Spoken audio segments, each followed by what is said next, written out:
Are you really surprised? I mean, honestly, are you surprised? The surprise around is quite something, but Alton Towers have announced today that Blade will be leaving the park and indeed Forbidden Valley after 44 years of operation at Alton Towers. Not only that, we'll be losing the Twister as well in David Walliams land and, of course, the dungeons. Now, I have to say, I'm not worried about all three of them, and it's going to be a controversial take given some of the reviews and things I've seen and some of the comments. Now, let me just say, Blade went down a very similar route to what the Black Buccaneer did, where the park tried to get it sort of, I don't know, a bit more future-proof, probably spent more money than what they should have done on it, with supports and changes and welding, and we thought it was going to go a few years ago, so seeing it go now is absolutely no surprise. Quite honestly, it probably should have gone a few years ago.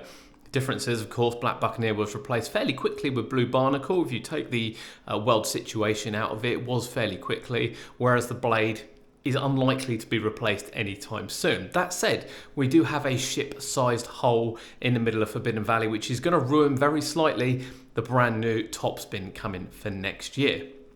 Blade, though, 44 years, is incredible, absolutely incredible. And, you know, rides that are used quite as much as those don't last that long, generally, without real investment, and it's probably just got to the point it's not worth it. So anyone surprised by the fact that Blade is going, I'm surprised that you're surprised is the nicest way of putting it.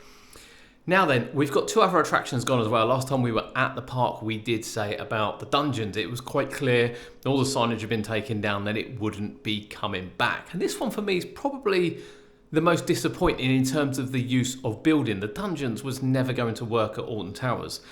Upcharge attractions are difficult.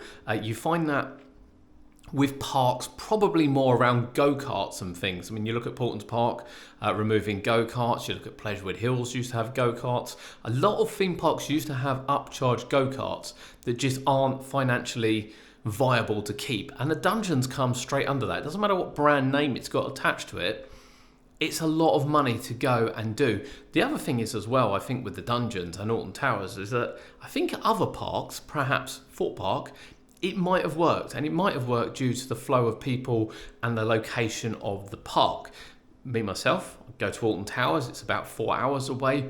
I don't want to be spending an hour of my day inside a dungeon, and it's not just an hour because you end up queuing for another sort of 10-15 minutes. It always works out just over an hour to do, and you've got to remember the park is only open 10 till 5 generally, sometimes even 10 till 4. That's a lot to expect when you've got roller coasters and things to get on. So for me, the dungeons was never going to work. And it's obviously not financially viable to do it. You know, on a 10 till 4, 10 to 5 day, do you shut the attraction and not have it there? Or do you pay 10 plus actors to be in there, potentially only having groups of 4 or 5 go through every 15-20 minutes? It's an absolute no-brainer. The building itself, I don't think will be going anywhere. You know, there is a boat ride inside. I appreciate they've put a scare attraction in there, and they're kind of going along the lines of that scare attraction is going to stay there. You know, it's a new use for the building. It's a complete waste of use for the building. You know, even reopening like Toyland Tours would be a massive benefit to the park as a dark ride. So yeah, for me, that is the biggest one that is a bit, you know, it's going to sit there dormant. It's going to open for Scarefest, or parts of it are going to open for Scarefest.